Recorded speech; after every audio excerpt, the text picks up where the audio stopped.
Jadi karma yang akarma menjadi akarma itu adalah tindakan dalam situasi minimal satu guna. Ya, bisa dia tetap menjadi saleh, kegiatan saleh, tetapi di sini dikategorikan dalam spiritual jika Anda belum mencapai yang namanya wisuda satwa, minimal ketika Anda dalam spiritual adalah satu guna.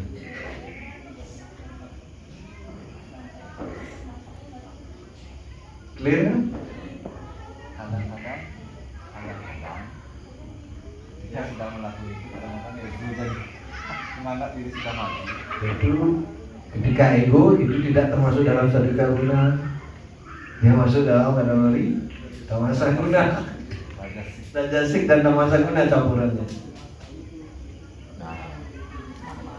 Yes. Kalau kita sudah mencapai wisuda satwa, Yes. berarti kan di atas satu guna. Apakah itu ada jaminan kita keluar dari lingkaran 8.400 entitas kehidupan? Sudah dijawab. Pasti. Karena itu dalam kebaikan istilah itu artinya kebaikan yang Ini yang dikatakan Krishna Karma Grade. Itu yang namanya wisuda satwa. Anda melakukan kegiatan sama, makan, tidur, ya bangun, ya semua yang Anda lakukan sama seperti orang, tapi Anda terbebas dari reaksi dan karma. Karena Anda bangunnya untuk Krishna, kemudian Anda melakukan kegiatan pagi-pagi untuk kepuasan Krishna, mengucapkan nama suci dan yang lainnya. Jadi terbebas dari kehidupan 8.400. Iya, Kita ditambah. sama dengan moksa, sama dengan Iya.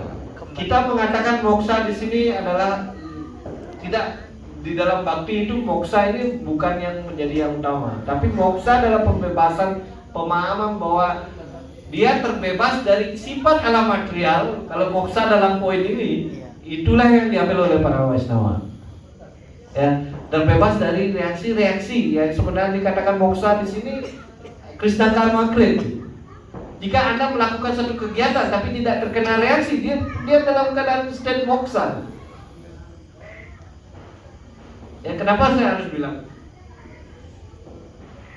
Karena apa? Karena ketika Anda melakukan kegiatan, Anda tidak kena reaksi gitu.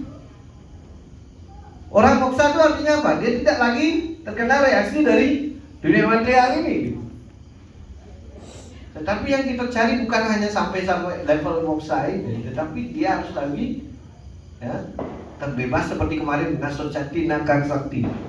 Ya, orang yang dalam ini harus bebas dari namanya penyesalan, kemudian ya dikatakan yang apa juga apa lagi satu penyesalan nasocati. Ya dijelaskan, Khayalan. ya apa lagi ini tak ada. Saya lupa kemarin menjelaskan itu nasocati kalau sakti ya, tidak ada penyesalan, tidak ada ini ya istilahnya penderitaan gitu ya istilahnya dalam poin ini.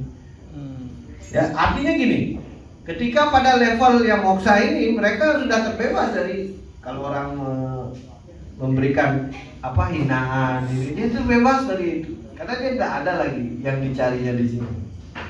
Jadi dalam realitas kehidupan kan kita kadang kita jadi subjek, kadang kita jadi objek.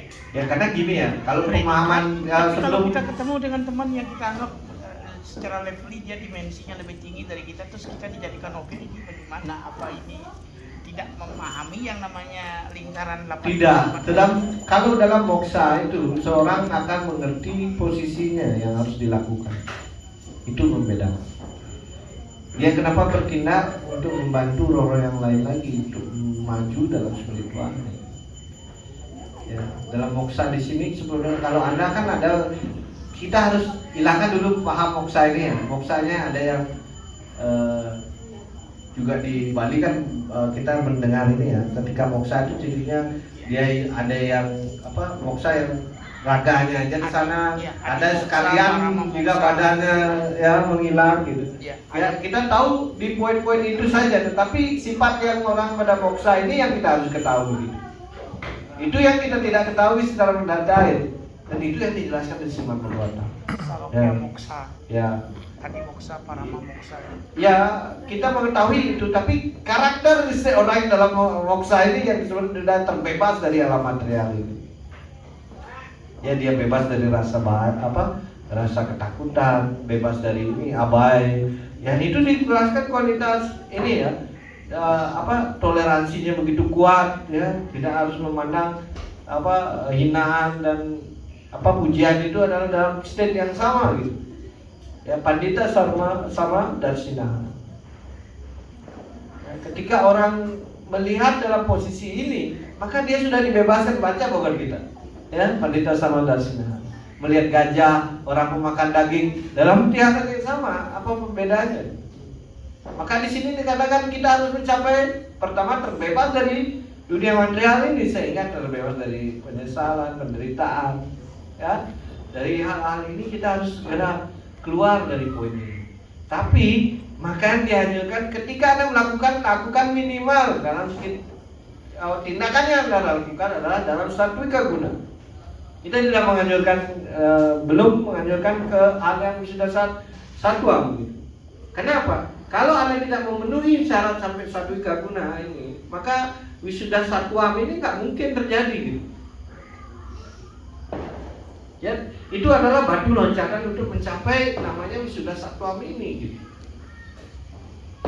Ya, sama seperti Anda mau ke mana? Ke tangga yang 9 kan harus lewat 8 juga gitu. Lewat 7 juga ya, kalau Anda sudah yang minimal 8 lah, pasti baru 9 gitu.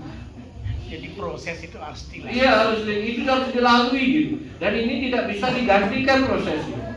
Maka kita menggunakan proses-proses yang menggunakan spekulasi mental, itu tidak akan mungkin kita dapatkan. Karena itu di hari-hari yang sangat penting kita gunakan dalam hal ini, mendiskusikan tentang pustaka ini. Dan ini ya kita akan lihat ya, ada beberapa poin yang juga harus kita ketahui.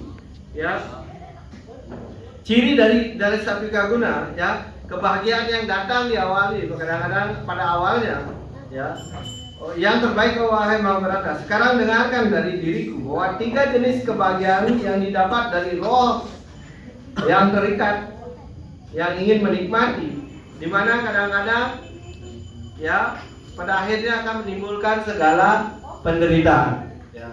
Di mana jika ya pada awalnya mungkin sepertinya racun, tetapi pada akhirnya yang mendapatkan seperti madu rohani, dan di mana itu menghidupkan dirinya pada jalan keinsafan diri, itu dikatakan kebahagiaan dalam sifat baik. Sekarang pertanyaannya, jika Anda sakit tapi jadi sadarkan Krishna,